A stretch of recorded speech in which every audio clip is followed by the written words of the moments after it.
दोस्तों, एनवीएन की बातचीत में आपका स्वागत है। आज बिहार बंद है और सारे देश की निगाहें बिहार की तरफ लगी हुई हैं।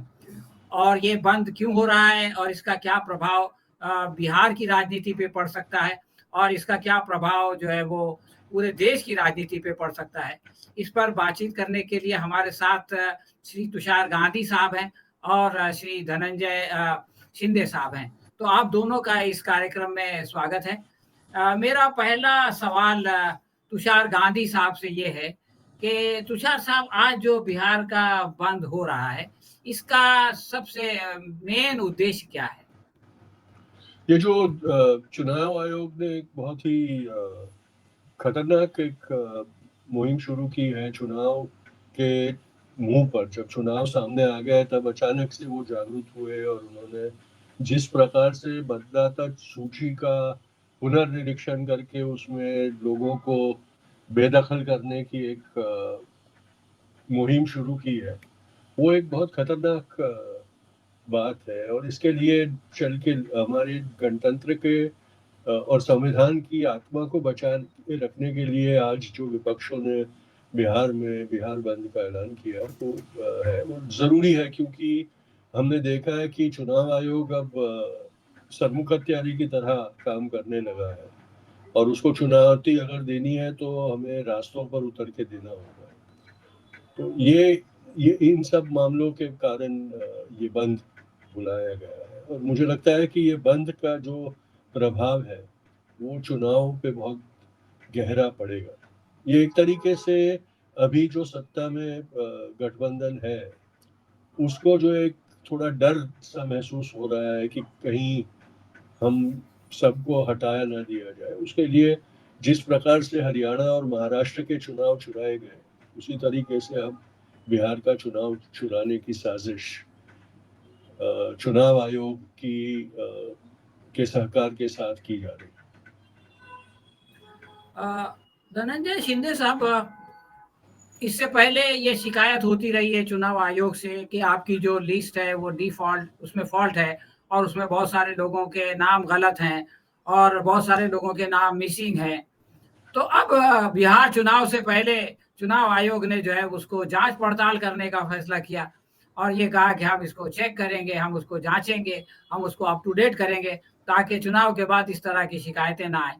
तो जब चुनाव आयोग ने विपक्ष की मांग के मुताबिक जो है वो अपनी लिस्ट को ठीक करने का फैसला किया, तो फिर विपक्ष जो है उसके ऊपर चढ़ दौड़ा के ये हमारे ये गलत हो रहा है। तो आखिर इसमें क्या गलत हो रहा है शिंदे साहब? गलत मतलब आप देखिए ना, हरियाणा का चुनाव हो या चंडीगढ़ के मेयर का चुनाव हो या महाराष्ट्र का चुनाव हो और उसके पहले हुए 1 साल पहले जो लोकसभा का चुनाव हुआ, उस वक्त करीब 79 जो कॉन्स्टिट्यूएंसीज थी वहां पे जो धांधली हुई उसके बारे में हम पिछले 1 साल से चुनाव आयोग से जानकारी मांग रहे हैं। महाराष्ट्र चुनाव जो हुआ उसकी हम जानकारी मांग रहे हैं। अलग अलग पॉलिटिकल पार्टीज जो है कैंडिडेट्स मांग रहे हैं, अलग अलग पार्टीज के नेता मांग रहे हैं और किसी को भी जानकारी नहीं मिल रही है। और इसीलिए जब 1 महीने पहले राहुल जी ने चुनाव आयोग के बारे में एक आर्टिकल लिखा, करीब 16 से ज्यादा न्यूज़पेपर में वो छप के आया, तो उसका जवाब देने के बदले महाराष्ट्र के मुख्यमंत्री जो है देवेंद्र फडणवीस, जिनको सवाल ही नहीं पूछा, तो वो उस सवाल का जवाब उन्होंने पेपर में आर्टिकल लिख के दिया। तो चुनाव आयोग जो है उसकी जो निरपेक्षता से करना काम चाहिए वो नहीं कर रहा है। ये सब नौटंकी चल रही है उनकी। जो इतने जब से हिंदुस्तान को स्वतंत्रता मिली तभी से लेके अभी तक चुनाव आयोग की क्रेडिबिलिटी बहुत ही लो है। और इसीलिए अशोक लवासा जी जो पूर्व चुनाव आयुक्त थे, उन्होंने 2 दिन पहले एक इंग्लिश न्यूज़पेपर में पेपर पूरा डिटेल में लिखा है। तो अभी जो बिहार के चुनाव के वक्त वो बोल रहे हैं कि हम जांच करेंगे, ऐसा करेंगे, वैसा करेंगे, ये सिर्फ और सिर्फ लोगों को और पॉलिटिकल पार्टीज को मतलब उनके आंखों में धूल फेंक करने की ये बात है। चुनाव आयोग अभी स्पष्ट हुआ है कि भारतीय जनता पार्टी की या आरएसएस की शाखा के और तरह तरह से काम कर रहा है और उनके ऊपर विश्वास पूरा उड़ा है। वो विश्वास बचाने के लिए उन्होंने ये कहा है कि हम वापस जो मतदार यादी है उसके बारे में हम ये निर्णय लेके पूर्ति करेंगे। लेकिन उस पर जनता का विश्वास नहीं है, विपक्षियों का विश्वास नहीं है और इसीलिए जो उन्होंने निर्णय लिया था पहले, फिर बाद में कुछ संगठनों ने, पॉलिटिकल पार्टीज ने उसको चैलेंज किया, तो उन्होंने फिर वो निर्णय वापस लिया। तो आज इसीलिए बंद किया है क्योंकि ये सब बात जानी चाहिए, और अंतिमतः बंद जो है वो लोकशाही के ढांचे में होगा। और तुषार जी ने जैसे कहा कि जमीन पे उतर के अभी न्याय मानने की परिस्थिति निर्माण हुई है, नहीं तो ये लोग बिहार का चुनाव भी जैसे महाराष्ट्र का चुनाव चुराया गया, हरियाणा का चुनाव चुराया गया, या लोकसभा के वक्त 79 सीटों के ऊपर धांधली करके ये लोग 240 तक पहुंचे, उसी तरह से बिहार के चुनाव में भी दोहरा सकते हैं। तुषार साहब, बिहार के चुनाव के बारे में, चुनाव आयोग के बारे में एक जन आक्रोश था, जैसा कि आपने कहा, और उसी जमाने में जो है वो ये बंद की घोषणा भी हो गई थी। लेकिन अभी मैं कल से अचानक देख रहा हूं कि वो चुनाव आयोग तो मीडिया से गायब हो गया, और अचानक ये कहा जा रहा है कि भाई वो जो गोपाल खेमका की हत्या हुई और उसके दोषी पकड़े गए और उसका शूटर पकड़ा गया और उसको जिसने ये काम दिया था, कॉन्ट्रैक्ट दिया था, वो पकड़ा गया, और नीतीश कुमार का जंगल राज है उसके खिलाफ आरजेडी कह रही है, और फिर इनके मामले में इनका भी एक जंगल राज होता था। तो मैं ये देख रहा हूँ कि जो नैरेटिव है वो ये ऐसा लग रहा है जैसे कि जो लॉ एंड ऑर्डर की सिचुएशन है बिहार में, उसके खिलाफ ये सारा बंद हो रहा है और ये सारा जो है वो प्रोटेस्ट हो रहा है। चुनाव आयोग अचानक जो है वो मीडिया से गायब हो गया। तो ये जो गोपाल खेमका का अचानक मर्डर होना, ये एक स्वाभाविक चीज है या कोई योजनाबद्ध तरीके पर कोई षड्यंत्र करके इस इशू को उठाया जा रहा है? क्या सोचते हैं आप? देखिए, बिहार में क्या षड्यंत्र होगा क्या नहीं ये कहना मुश्किल है, और ऐसे हालात में जब जो गठबंधन सत्ता में है वो लॉ एंड ऑर्डर के इशू के ऊपर ही सत्ता में आया और जस्टिफाई किया कि भाई बिहार में जो जंगल राज चल रहा था उसको मिटाने और सुरक्षित जन सत्ता लाने के लिए हम लोग ये कर रहे हैं, उन्हीं के तहत ये सब हो रहा है। इसमें बीजेपी की एक दोहरी चाल भी है कि वो भी ये देख रही है कि चुनावों के बाद नीतीश से कैसे पल्ला झटक दे वो लोग, और नीतीश को इस तरह से वो लोग खारिज कर दे कि उसका कोई असर चुनाव के बाद ना रहे। कई महीनों से नीतीश की सेहत के बारे में बातें फैलाई जा रही है और वो कितने बीमार है और मानसिक संतुलन गवा बैठे हैं, ये सारी चीज़ें के बारे में एक साइलेंट कैंपेन चलाया जा रहा है।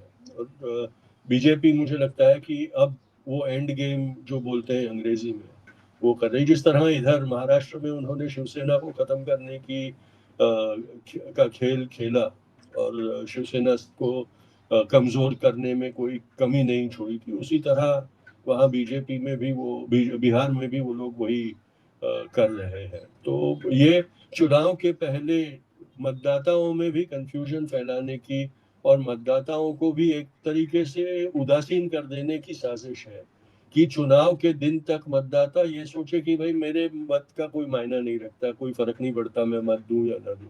और इस तरह से वो अगर मतदान की मात्रा घटा देता है तो उनके जो कमिटेड वोट्स हैं उनके कारण ही चुनाव पे पूरा प्रभाव वो लोग ला सकते हैं। और ये जो बंद विपक्षों ने करवाया है वो इसी साजिश के खिलाफ करवाया है कि नहीं, हम भी सतर्क रहेंगे और हम भी लोगों में वो जागृति लाएंगे और लोगों में ये आपके जो अब पुराने खेल हो चुके हैं उससे वो भ्रमित नहीं होंगे। तो ये जो बंद है वो चुनाव आयोग के फैसले के खिलाफ जितना है उतना ही बिहार में जो राजनीतिक धांधली की जा रही है उसके खिलाफ भी है। धनंजय साहब, जैसा कि अभी तुषार गांधी साहब बता रहे थे कि लोगों के अंदर एक उदासीनता है और लोग भी ये बात समझने लगे हैं कि नीतीश कुमार का जो है वो अंत हो चुका है, वो फिनिश हो चुके हैं। लेकिन ये कि एक आदमी के अंत होने से तो पूरी पार्टी जो है वो खत्म नहीं होती। नीतीश कुमार जो है वो पिछले 50 साल से राजनीति कर रहे हैं और उनके चाहने वाले, उनके कैडर, उनके जो है वो समर्थक पूरे राज्य में फैले हुए हैं। तो अगर नीतीश कुमार खत्म हो जाते हैं या जेडीयू खत्म हो जाती है, तो जो उनकी विचारधारा के साथ उनके पास आए थे लोग, वो बहरहाल इधर उधर जाएंगे। और हो सकता है लोग ये कह रहे हैं कि उनमें से बड़ी संख्या बीजेपी में चली जाएगी, इसलिए कि बीजेपी का उनके साथ अलायंस है। लेकिन विचारधारा के तौर पे उनकी जेडीयू की विचारधारा जो है वो बीजेपी की विचारधारा नहीं है, बल्कि वो आरजेडी की विचारधारा है। तो अगर वो लोग जो कि अपनी राजनीति के लिए, अपने फ्यूचर के लिए, भविष्य के लिए नीतीश कुमार के साथ थे, उनको ये लगे कि नीतीश कुमार नहीं होंगे, जेडीयू नहीं होगी, तो हमको कोई और जगह जाना पड़ेगा, और वो आरजेडी की तरफ चले जाते हैं इलेक्शन के अच्छे रिजल्ट के बाद, तो उसका केंद्र सरकार पे क्या प्रभाव पड़ सकता है? क्योंकि बैसाखी पे है ये सरकार। नहीं, वही तो डर है मोदी जी और शाह जी को कि अगर बिहार में उनका खेल अगर बिगड़ा तो नीतीश जी के पार्टी के जो एमपीज चुन के आए हैं उनकी भूमिका क्या रहेगी। और अभी सिर्फ उनके 240 ही है, तो ऊपर के जो 32 जो सांसद है, तो वो एक सवाल तो उनके मन में है ही। लेकिन मुझे लगता है कि आपने बहुत ही महत्वपूर्ण बात कही कि जो विचारधारा है जेडीयू की और आरजेडी की, या वो संविधान पे विश्वास रखने वाली पार्टी है, अभी पॉलिटिकल सिचुएशन है या नीतीश कुमार जो उनका अपॉर्चुनिस्टिक पॉलिटिक्स है उसका हिस्सा होने के कारण वो भाजपा के साथ में है, और उनकी सिर्फ उनकी ही मानसिक अवस्था ऐसी हुई है। मुझे तो लगता है कि भारतीय जनता पार्टी की पूरी लीडरशिप बौखला गई है इस सिचुएशन की वजह से, क्योंकि भले अपॉर्चुनिस्टिक लीडर्स जेडीयू के अगर भाजपा में चले जाएंगे, लेकिन जो जनता है बिहार की और जेडीयू के जो कार्यकर्ता है, जो नींव होती है राजकीय संगठन का, वो लोग कभी भी मुझे नहीं लगता बड़े पैमाने पे वो लोग भाजपा के साथ जाएंगे, बल्कि वो लोग एक तो जेडीयू के साथ में रह सकते हैं या वो महाविकास आघाड़ी के साथ में आएंगे, क्योंकि महाविकास जो इंडिया गठबंधन है, इंडिया गठबंधन की सोच जो है वो संवैधानिक सोच है, वो बाबा साहेब की सोच है। और जिस तरह से इंडिया गठबंधन हो, कांग्रेस हो, आरजेडी हो, हम पिछले 1 साल से बिहार में काम कर रहे हैं अलग अलग इश्यूज के ऊपर, उससे एक बहुत बड़ा माहौल बन चुका है। ऐसी परिस्थिति में हमें लगता है कि नेता भी जेडीयू के ज्यादातर अगर ऐसी परिस्थिति निर्माण हुई तो हमारे साथ में आएंगे, ऐसा हमें विश्वास है। क्योंकि देखो अभी रोजगार का एक बहुत बड़ा मुद्दा है बिहार में, रोजगार के ऊपर बिहार के युवा जमीन पे उतरे हैं राहुल जी के नेतृत्व में, ये बहुत बड़ा तूफान आ रहा है। और इसीलिए जो एक ट्रम्प कार्ड होता है ना, भाजपा का ट्रम्प कार्ड मतलब इलेक्शन चुनाव आयोग है, उसके माध्यम से वो कोशिश करेंगे। लेकिन महाराष्ट्र में जैसे उन्होंने शिवसेना के साथ में खेल किया, एनसीपी के साथ में खेल किया, उसी तरह का अलग वर्जन खेल की वो बिहार में करने की कोशिश करेंगे। लेकिन बिहार की जनता जो है वो बहुत ही नॉलेजेबल है, बहुत ही इंटेलिजेंट है, और भारतीय जनता पार्टी के इस खेल में इस वक्त वो नहीं फंसेगी। और मुझे लगता है कि मोदी शाह का जो पिछले 11 साल का जो अत्यंत जहरीला राजनीति है, उसके अंत की शुरुआत ये बिहार के चुनाव से होगी। और इसमें India alliance, Congress party, RJD और सहयोगी जो दल है वो बड़े पैमाने पे सत्ता पे आएंगे, ऐसा हमारा इंटरनल सर्वे कह रहा है। तुषार गांधी साहब, बिहार में बिल्कुल बाइपोलर सिचुएशन बन गई है। एक तरफ एनडीए और उसके समर्थक हैं, दूसरी तरफ इंडिया और उसके समर्थक हैं, और तेजस्वी यादव की जो लोकप्रियता है वो नीतीश कुमार से भी ज्यादा हो गई, और उसके बाद जिन लोगों की प्रियता आती है उसमें 6 गुना का फर्क है। मतलब ये कि कहाँ 37% तो कहाँ 4% और 2.5%। तो ये भी एक बहुत बड़ा फर्क है। बीजेपी के तो किसी लीडर का नाम ही उसमें, जो हालांकि दो उनके उप मुख्यमंत्री हैं, लेकिन वो कहीं बल्कि बीजेपी के वोटर ये कह रहे हैं कि कोई नया लीडर आए तो हम 12% लोग उसको सपोर्ट करेंगे, इनमें से तो किसी को नहीं करेंगे। तो ये वहाँ की जो बेसिक सिचुएशन है। ऐसे में इस बाइपोलर इलेक्शन को प्रशांत किशोर ने ट्राइपोलर बना दिया या बनाने की कोशिश कर रहे हैं। तो ये जो प्रशांत किशोर पांडे साहब हैं, ये नीतीश कुमार के समर्थकों को कितना अपने साथ ले जा सकेंगे? मतलब उनका जो डिसइंटेंटेड वोटर है, जो मायूस हो गया है अपनी पार्टी से और अपने लीडर से, तो आपको क्या लगता है कि प्रशांत किशोर का जो ट्रैक रिकॉर्ड है, उसके पेश नज़र वो इलेक्शन में क्या किसको फ़ायदा पहुँचाएँगे, किसका नुकसान होगा उनकी इस जन स्वराज पार्टी की वजह से? मुझे लगता है कि ये एक स्पॉइलर पार्टी, जिस तरह से कई राज्यों में और राष्ट्रीय चुनावों में स्पॉइलर्स को रखा गया है, क्रिकेट की भाषा में कहूँ तो वो पिच खराब करने के लिए जिन लोगों को डिप्लॉय किया जाता है, वैसे लोगों में से एक है प्रशांत किशोर जी। तो मुझे शायद थोड़ा असर उनका हो, हम ये नहीं कह सकते, क्योंकि उन्होंने ज़मीन पे काम किया है, कोई उसमें हम मना नहीं कर सकते, उनकी विजिबिलिटी है वहाँ बिहार में। लेकिन चुनाव पे उनका असर बहुत ज़्यादा पड़ेगा ऐसा मुझे नहीं लगता, क्योंकि बिहार का जो वोटर है वो काफ़ी समझदार वोटर है। और बिहार के इलेक्शन में हमने देखा है कि सबसे ज़्यादा असरकारक जातियों का होता है। प्रशांत किशोर जी के पास ऐसा कोई जाति का प्रभाव या जाति का वर्चस्व हो, किसी एक जाति का उनके साथ समर्थन हो, ऐसा दिखता नहीं है। इसलिए मुझे ज़्यादा उनका असर होने का दिख नहीं रहा है। करीब कब 2-5 सीटों पे उनको फ़ायदा हो, लेकिन ये जो इंडिया गठबंधन है उसको वो कितना नुकसान पहुंचा पाते हैं, उसमें वो अपनी सफलता गिनेंगे, ऐसा मुझे लगता है। लेकिन मैं आपकी इसके पहले वाले प्रश्न जो आपने धनंजय से पूछा उसके ऊपर जाना चाहता हूँ कि हमने ये नज़रअंदाज नहीं करना चाहिए कि आज बीजेपी सबसे धनी पार्टी है और उसने हरियाणा, महाराष्ट्र और दूसरी जगहों पे पैसों के जोर पे खरीद फरोख्त करने की अपनी जो उनकी जो नीयत है उसका हमें उदाहरण दिया हुआ है। इसलिए हमने ये याद रखना चाहिए कि चुनाव का रिजल्ट जो भी आए, पैसों के जोर पे उसको पलटवाने की नीयत और कुनीति में बीजेपी को कोई हरा नहीं सकता। एक तरफ से लकड़ी, दूसरी तरफ से गाजर, ये नीति से उन्होंने कई सरकारों को पलटा है, कई राज्यों के चुनाव छीन लिए। तो इसके खिलाफ भी हमने सतर्क रहना बिहार में बहुत जरूरी होगा कि चुनाव के बाद उस नतीजे को पलटने के लिए पैसों और ईडी वगैरह की ताकत से वो लोग लोगों का जनमत पलटने की अपनी नीयत और आदत से बाज आए। इसलिए बिहार में ये जरूरी है कि बहुत भारी जनमत से इनको हराया जाए। तो मेरा आखिरी प्रश्न धनंजय साहब आपसे ये है कि अरविंद केजरीवाल भी जो है वो इंडिया गठबंधन में शामिल है, लेकिन इंडिया गठबंधन में ऐसा होता है कि कुछ पार्टियां अलग से भी इलेक्शन लड़ती हैं, जैसे ममता बनर्जी है वो इंडिया गठबंधन में है लेकिन वो अलग से लड़ती हैं, या ये कि आम आदमी पार्टी पंजाब में गठबंधन में होने के बावजूद अलग से लड़ती है। तो अब ये बिहार में भी आम आदमी पार्टी जो है वो इंडिया गठबंधन के साथ रह के इलेक्शन नहीं लड़ेगी बल्कि अलग से लड़ेगी।